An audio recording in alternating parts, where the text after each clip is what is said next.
नमस्कार बच्चों, मैं मीनाक्षी शर्मा रेजोनेंस पीसीसीपी से। आज हम लोग जो हमारी सेवन्थ क्लास की जो पुस्तक है रुचिरा भाग 2 उसी का अध्ययन करेंगे। और शुरुआत करने से पहले हम लोग जो है सबसे पहले जो चैप्टर की शुरुआत करते हैं तो चैप्टर का जो भी नाम है उसी से हम लोग अपने अध्याय की शुरुआत करेंगे।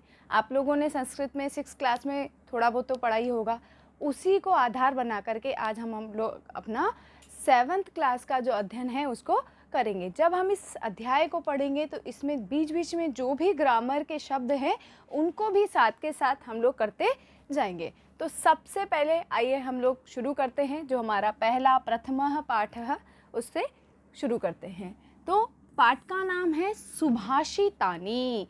तो जैसा कि आप लोगों ने पहले पढ़ा होगा सुभाषितानी, तो ये कौन सा शब्द है? तो शब्द है ये हमारा नपुंसकलिंग का बहुवचन। जैसे हम लोग पढ़ते हैं फलम, फले, फलानी, वैसे ही सुभाषितम, सुभाषिते, सुभाषितानी। तो सुभाषित शब्द जो है नपुंसकलिंग का है। और ये बना कैसे है? तो इसमें जो है सु उपसर्ग जुड़ा हुआ है और धातु है भाष। ठीक है, धातु क्या है हमारी? भाष धातु है। सुपसर्ग का अर्थ होता है अच्छा या सुंदर, और भाष यानी वचन कह सकते हैं, कथन कह सकते हैं। ये हमारी क्या है? धातु है। तो क्या कहेंगे? सुंदर वचन या अच्छे वचन। तो यहाँ इस पाठ का अर्थ हुआ अच्छे वचन या सुंदर वचन। तो सुंदर वचनों को हम क्या कहते हैं? सुभाषितानी। ठीक है, तो ये तो हुआ हमारे पाठ के नाम का अर्थ। अब आते हैं कि पाठ में दिया क्या क्या चीज़ें हैं। तो यहाँ पर कुछ श्लोक दिए हुए हैं और उन श्लोकों के माध्यम से हमें कह सकते हैं व्यवहारिक ज्ञान, नैतिक ज्ञान आदि इनकी सीख दी गई है। तो हमारा जो पहला श्लोक है उस श्लोक में हम देखते हैं कि क्या बताया गया है। पृथिव्या त्रीणि रत्नानि जलम अन्नम सुभाषितम मूढ़ै पाषाण खंडेषु रत्न संज्ञा विधीयते। तो यहाँ जो श्लोक दिया है इसमें क्या कहा गया है? सबसे पहले कहा गया, पहले हम शब्दों के अर्थों को देखेंगे, उसके बाद फिर उसको जोड़ करके बनाएंगे। पृथिव्याम सप्तमी विभक्ति। अब पृथ्वी में या पृथ्वी पर, सप्तमी विभक्ति में या पर हम लोग लगाते हैं। तो पृथ्वी पर, त्रीणी यानी 3, रत्नानी यानी रत्न, जिसको हम अंग्रेजी में डायमंड कहते हैं। तो वो होते हैं रत्न, और रत्नानी भी हमारा बहुवचन नपुंसकलिंग है। अब यहाँ पर दे रखा है एक तो जलम। अब इसको हम अलग अलग कर दें भाई, ये शब्द क्या है हमारा, क्योंकि जुड़ा हुआ है। यहाँ है एक तो है जलम, एक है अन्नम। आपको दिखाई दे रहा होगा यहाँ 2 अन्न। ठीक है, तो ये शब्द है जलम अन्नम, और सुभाषितम का अर्थ मैंने बताया हुआ है। इसका अर्थ है पृथ्वी पर, त्रीणी 3, रत्नानी रत्न, जलम अन्नम सुभाषितम। तो पहली लाइन का, पहली पंक्ति का अर्थ है पृथ्वी पर 3 रत्न हैं, पानी, अन्न और सुभाषित यानी अच्छी बातें या सुंदर बातें। ठीक है, तो पहली लाइन कि पृथ्वी पर 3 रत्न हैं, पानी, अन्न और अच्छे कथन। फिर मूढ़ै, ये है हमारा तृतीय विभक्ति का बहुवचन, मूर्ख लोगों के द्वारा, है ना। तृतीय विभक्ति में हम क्या लगाते हैं? जैसे हम बालकेन, बालकाभ्याम, बालकई, वैसे ही यहाँ पर यह है तृतीय विभक्ति बहुवचन, तो से या के द्वारा। तो मूर्खों के द्वारा, पाषाण यानी पत्थर के, खंडेशु टुकड़ों को। ठीक है, पाषाण खंडेशु, सॉरी यहाँ पर हम देख रहे हैं सप्तमी विभक्ति है। तो पत्थरों के टुकड़ों में रत्न संज्ञा, रत्नों की संज्ञा या रत्नों का को कहना, विधीयते कहा जाता है या माना जाता है। रत्नों की संज्ञा दी जाती है, या फिर ये कहें रत्न समझे जाते हैं।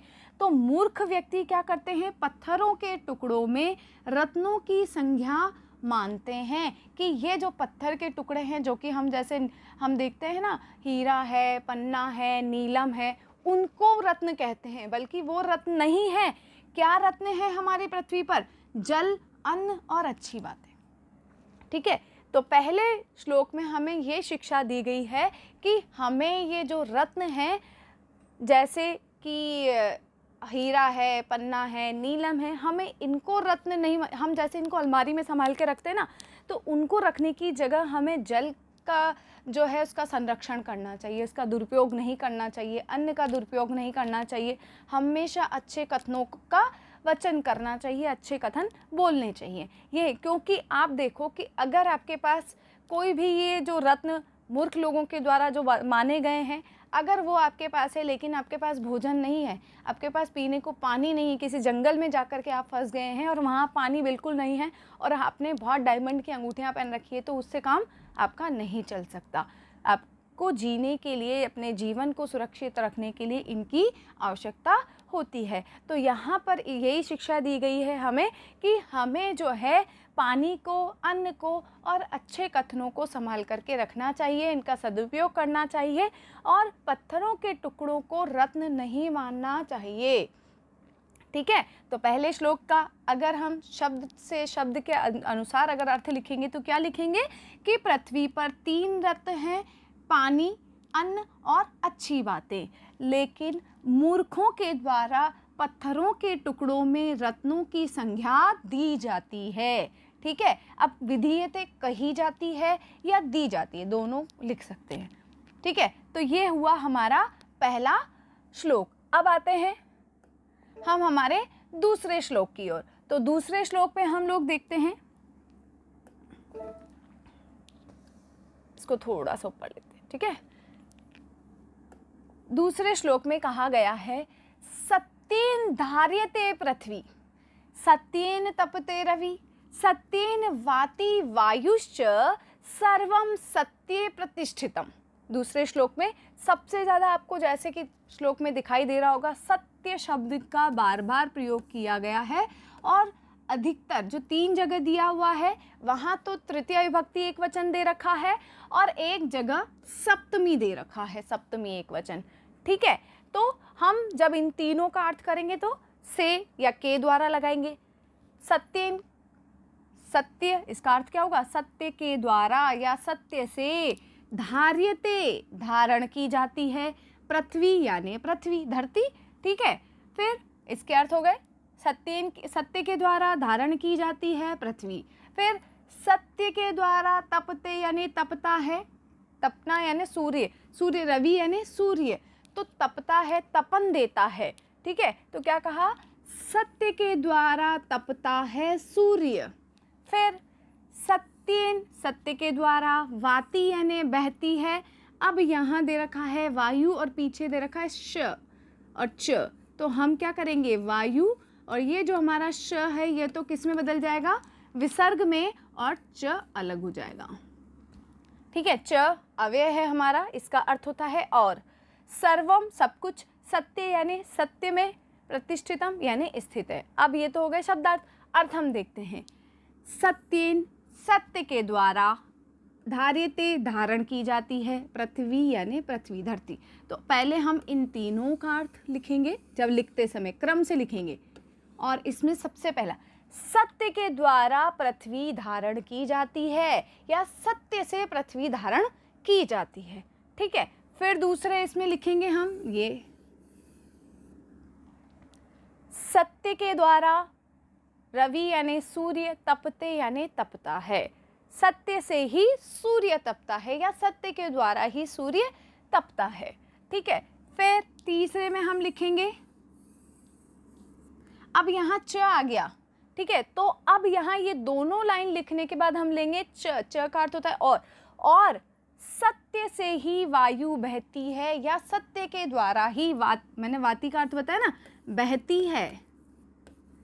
ठीक है, तो सत्य के द्वारा ही वायु बहती है। फिर अंतिम अंत में हम लोग लिखेंगे जो चौथा है हमारा, उसमें कि सर्वम यानी सब कुछ सत्य में ही स्थित है, अर्थात ये सारी चीज़ें कि पृथ्वी जो है सत्य से धारण की जाती है, सूर्य जो है सत्य से तपता है और वायु सत्य के द्वारा बहती है या सत्य से ही बहती है, सब कुछ सत्य में ही स्थित है या सब कुछ सत्य में ही प्रतिष्ठित है।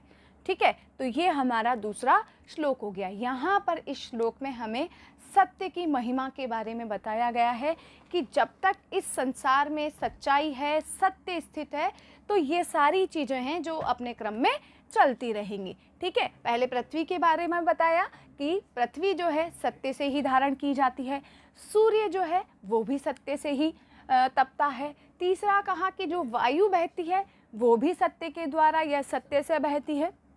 और सबसे अंतिम जो बोला कि सब कुछ इस प्रकृति में जो चीज़ें होती हैं वो सब कुछ सत्य में ही स्थित होती है। ठीक है, तो ये हो गया हमारा दूसरा श्लोक। अब बढ़ते हैं हम लोग हमारे तीसरे श्लोक की ओर। तो तीसरा श्लोक, तीसरे श्लोक में कहा गया है दाने तपसी शौर्ये चे च विज्ञाने विनीये नये विस्मयो न ही कर्तव्यो बहु रत्ना वसुंधरा। क्या क्या शब्द दिए हैं देखो। अब पहले शब्दों को अर्थ देख लेते हैं। दाने, सप्तमी एक वचन, तो सप्तमी एक वचन में हम क्या करते हैं, में या पर, तो में लिख दें, देख लेंगे हमारा जो भी अर्थ होगा उसमें में लगे या पर लगेगा। दाने यानी दान में, तपसी, तपसी यानी तपस्या में, ठीक है, जो तपस्या की जाती है। शौर्य यानी वीरता में। और एक चीज़ और मैं आपको 6 में भी आप लोगों ने पढ़ी होगी, नहीं भी पढ़ी हो तो हम लोग देख लेते हैं। च जब भी लगाया जाता है उस च का प्रयोग जिसके भी पीछे, जैसे इसके पीछे लगा हो ना, तो इस शब्द के पहले हम इसका अर्थ लेते हैं और इसका अर्थ होता है और, जिसको हम अंग्रेजी में एंड जिसका अर्थ होता है ना वो। ठीक है, तो दो शब्द हम दान में, तपस्या में और वीरता में। ठीक है, विज्ञाने यानी साइंस में, तो विज्ञान को तो हम विज्ञान ही लिख दें, विज्ञान में। ठीक है, विनये, विनये यानी विनम्रता में। और नए यानी नीति में, नीति कहें, नैतिकता कहें, ये तो ये 6 चीज़ें हमें दी हुई हैं। उन 6 को हम ऐसे ही शब्द जो दिए हुए हैं ये कि हमारे जीवन में जो जो चीज़ें ज़रूरी है उसके लिए कहा गया है कि दान देने में, तपसी तपस्या में और वीरता में, विज्ञान में, विनम्रता में, नीति में। विस्मयो, विस्मयो का अर्थ होता है आश्चर्य। न का अर्थ होता है, न भी हमारा अव्यय है नहीं, कर्तव्य करना चाहिए।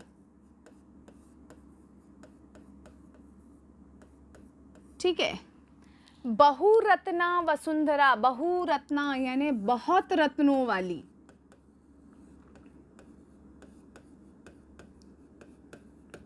और वसुंधरा यानी धरती।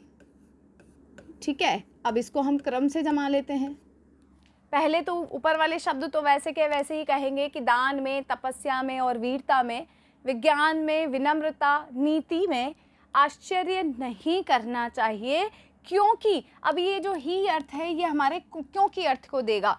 ठीक है, क्योंकि ये जो धरती है, ये जो वसुंधरा है, ये बहुत रत्नों वाली है, इसके अंदर बहुत सारे रत्न हैं। तो अगर ये जो रत्न, ऊपर 6 रत्न दिए हुए हैं, अगर इतने सारे रत्न इस धरती पर दिखाई देते हैं तो इसमें कोई आश्चर्य की बात नहीं है। ठीक है, तो क्रम से क्या लिखेंगे, दान में, तपस्या में और वीरता में, विज्ञान में, विनम्रता में, नीति में आश्चर्य नहीं करना चाहिए, क्योंकि धरती जो है बहुत रत्नों वाली है।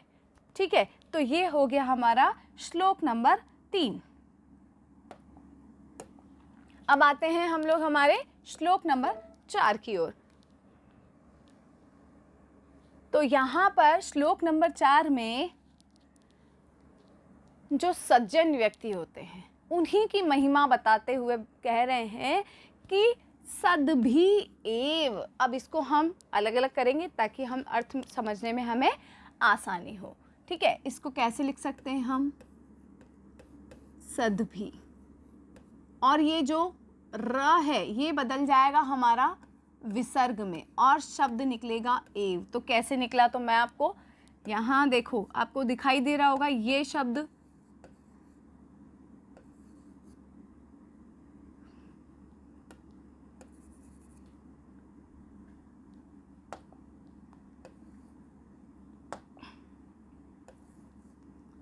ठीक है,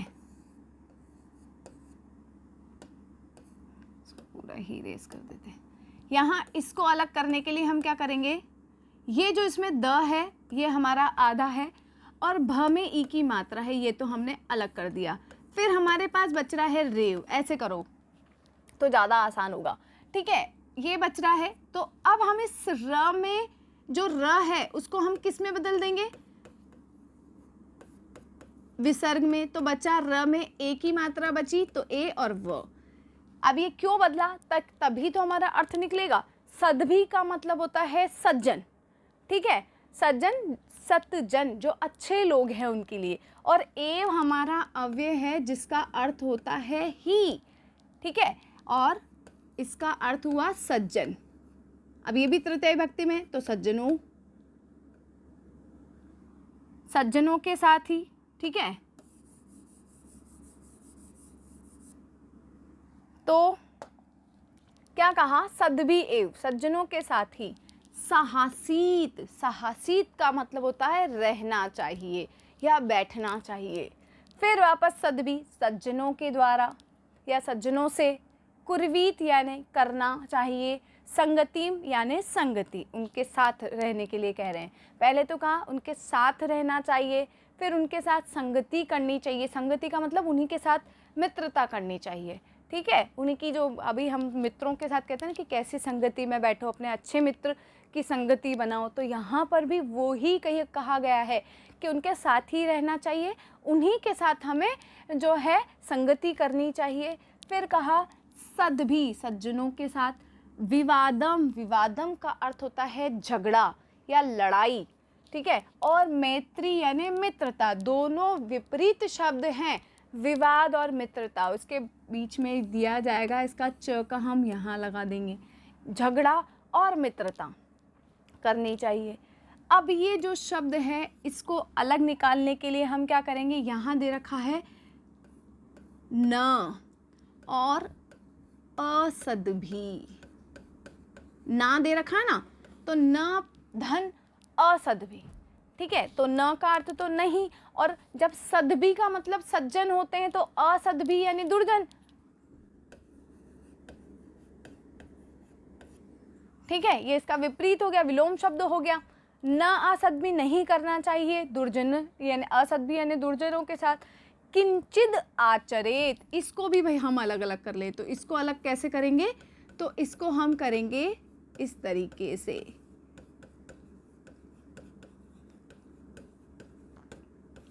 किंचित का मतलब होता है कुछ भी, आचरेत यानी आचरण, कुछ भी आचरण यहाँ न आई या नहीं करना चाहिए। किसके साथ, दुर्जनों के साथ। सज्जनों के साथ क्या क्या करना चाहिए, दुर्जन के साथ क्या नहीं करना चाहिए, इसी की शिक्षा दिया है यहाँ पे। तो सज्जनों के साथ ही एव, सज्जनों के साथ ही रहना चाहिए, सज्जनों के साथ संगति करनी चाहिए, सज्जनों के साथ झगड़ा और मित्रता करनी चाहिए। और फिर यहाँ पर हम कहेंगे न असभी, दुर्जनों के साथ कुछ भी आचरण नहीं करना चाहिए। आचरण को व्यवहार भी कह सकते हैं कि दुर्जनों के साथ कोई भी व्यवहार नहीं करना चाहिए या दुर्जनों के साथ कोई भी आचरण नहीं करना चाहिए। तो ये हो गया हमारा जो श्लोक नंबर 4 है उसका अर्थ, कि सज्जनों के साथ ही रहना चाहिए, सज्जनों के साथ ही मित्रता करनी चाहिए, सज्जनों के साथ ही झगड़ा और मित्रता करनी चाहिए। यानी लड़ाई भी करो ना तो अच्छे लोगों के साथ ही करो, मित्रता करो तो भी अच्छे, बुरे लोगों के साथ तो आप झगड़ा और मित्रता दोनों में से कुछ मत करो, झगड़ा भी मत करो, ऐसा यहाँ पर कहा गया है। और दुर्जनों के साथ कुछ भी आचरण नहीं करना चाहिए, ठीक है। तो ये हो गया हमारा श्लोक नंबर 4। अब बढ़ते हैं हम आगे अगले श्लोक की ओर। तो अगला श्लोक है हमारा, इसमें हमें क्या कहा बताया गया है कि भाई कौन सा व्यक्ति सुखी रह सकता है। भाई सुखी रहने के लिए हमें क्या करना चाहिए और क्या नहीं करना चाहिए, इसी की शिक्षा ये हमारा अगला 5वां श्लोक देता है। तो 5वें श्लोक में क्या कहा गया है, देखो, धन धान्य प्रयोगेषु विद्यायाः संग्रहेषु च आहारे व्यवहारे च त्यक्त लज्जः सुखी भवेत्। ठीक है, क्या कहा, धन को तो आप लोग सब जानते होंगे, धान्य यानी होता है अन्न, ठीक है। अब अन्न हर धान जिसको हम कहते हैं, जिसमें चावल, गेहूँ, ज्वार, जो हम लोग भोजन के लिए जिसका प्रयोग करते हैं, तो धन और धान के प्रयोगेषु सप्तमी विभक्ति एक वचन, प्रयोग में या प्रयोग पर, तो पर तो आएगा नहीं, तो हम लगाएंगे में। धन धान्य के प्रयोग में, विद्यायाः ये है हमारा षष्ठी, स्त्रीलिंग का षष्ठी भक्ति एक वचन, तो विद्या के संग्रहेषु इकट्ठा करने में, एकत्रित करने में, या उसको ग्रहण करने में, अधिक से अधिक उसको ग्रहण करने में। अब च जो लगाया है वो हमारा यहाँ का देगा, ठीक है, क्योंकि हम ये तो एक साथ विद्या के संग्रह में, तो हम ये तो कहेंगे ही नहीं कि विद्या और संग्रह में, नहीं, ये इस लाइन के बाद हम च के अर्थ को लगाएंगे। तो क्या कहा कि धन धान्य के प्रयोग में और विद्या को संग्रह करने में, विद्या को एकत्रित करने में। फिर आहारे, आहार में, आहार यानी भोजन में, ठीक है, यहाँ पर भी हमारा सप्तमी भक्ति एक वचन दे रखा है, और संग्रहेषु में सप्तमी भक्ति बहुवचन है, ठीक है। व्यवहारे, यहाँ पर भी हमारा सप्तमी एक वचन है, यहाँ पर भी सप्तमी एक वचन है। तो अब च भी हम यहाँ पर ले लेंगे भी,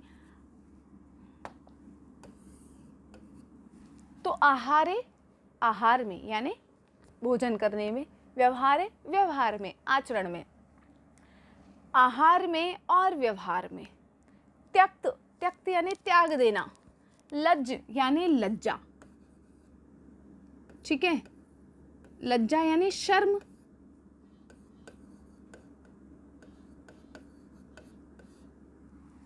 ठीक है। क्या कहा, त्यक्त यानी त्यागना, लज्ज यानी लज्जा को, सुखी यानी सुखी, भवेत यानी होता है। क्या कहा कि जो, अब इसको इन जो ऊपर के और नीचे की जो आधी लाइनें, इससे हम जोड़ते हुए इसका अर्थ करेंगे कि धन धान्य के प्रयोग में और विद्या के संग्रह में, आहार और व्यवहार में जो लज्जा को त्याग देता है, यानी शर्म को जो त्याग देता है, वही सुखी होता है, ठीक है। क्योंकि देखो, अगर आप कहते हैं ना, कई लोग कि अरे तो हम लोग कई बार पैसा वेस्ट करते हैं, और कई लोग बहुत सोच समझ के पैसा खर्च करते हैं, तो वहाँ कहते हैं ना कि अरे ये तो बहुत कंजूस है। तो कोई बात नहीं, कहने दो, हमें इसमें कोई शर्म नहीं करनी है। धन का भी हमें सदुपयोग करना चाहिए, दुरुपयोग नहीं करना चाहिए। ऐसे ही धान का, कि धान के लिए भी कई बार हम लोग क्या करते हैं, अरे जितना खाना है खा लिया और बाकी फेंक दिया, तो ऐसा नहीं। और कई लोग हम क्या करते हैं, कई जो कहते हैं अरे ये तो कंजूस है, देखो कितना कितना सा ले रहा है, लेकिन वो धान का भी सदुपयोग कर रहा है। तो यहाँ पर वही चीज़ कही गई है। और विद्या को एकत्रित, जहाँ हो सके, जहाँ से हमें कुछ सीखने के लिए मिल रहा है, तो हमें वो सीखना चाहिए। वहाँ ये नहीं है कि अरे ये तो बहुत छोटा है, तो छोटे से नहीं सीखेंगे। तो ऐसी चीज़ों में और भोजन करने में, अगर हम कहीं खाना खाने गए और वहाँ पर अरे कोई मुझे देख रहा है, मैं नहीं खाऊंगा, तो भूखे आ जाएंगे। और एक व्यवहार करने में, जहाँ जिस व्यवहार की ज़रूरत है वहाँ वैसा व्यवहार, कहीं पे सख्त व्यवहार की ज़रूरत होती है तो वहाँ पर सख्ती बरतना चाहिए। तो इन सब चीज़ों में जो शर्म को त्याग देता है, वो ही व्यक्ति सुखी रहता है। ऐसे यहाँ पर हमें शिक्षा दी गई है। ऐसा नहीं कि भाई कोई दूसरा देख रहा है तो हम ऐसा करें। तो ऐसी चीज़ों में हमें क्या करना है, सुखी रहने के लिए शर्म को त्याग देना चाहिए। तो ये जो है हमें पांचवा जो हमारा श्लोक है ये शिक्षा देता है। अब बढ़ते हैं हम लोग हमारे श्लोक नंबर 6 की ओर। श्लोक नंबर 6 में क्या कहा है, और ये हमारा अंतिम श्लोक है इस अध्याय का। क्षमावशीकृति लोके क्षम्या किम न साध्यते, क्षान्ति खड्गः करे यस्य किम करिष्यति दुर्जनः। दुर्जन शब्द जो है यहाँ पर सीधे आया है। वहाँ जो हमारा इसके इस चौथे नंबर पे जो श्लोक था उसमें असद भी आया था। तो जब पाठ में कई बार जो अभ्यास प्रश्न दिए होते हैं ना, तो उसमें इस तरीके से पूछे जा सकते हैं, भाई इसके लिए कौन सा शब्द आया है, या फिर कई बार जो पठित गद्यांश आते हैं उनमें भी इस तरीके के प्रश्न पूछ लिए जाते हैं। तो इन्हें हमें ध्यान रखना है। असद्भी का अर्थ भी दुर्जन होता है, और यहाँ जब सीधे दुर्जन दिया है तो ये दोनों एक दूसरे के पर्यायवाची शब्द हम इनको कह सकते हैं।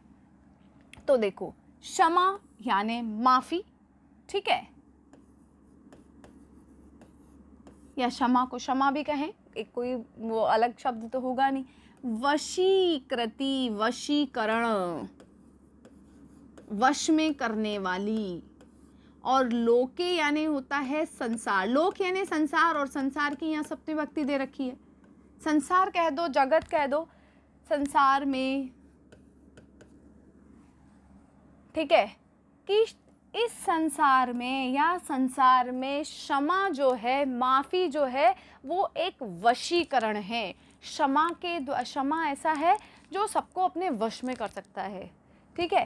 क्षमया ये तृतीया विभक्ति एक वचन है स्त्रीलिंग का, ठीक है। तो क्षमा के द्वारा या क्षमा से, किम यानी क्या, न यानी नहीं, साध्यते यानी साधा जा सकता या पूरा किया जा सकता है ना।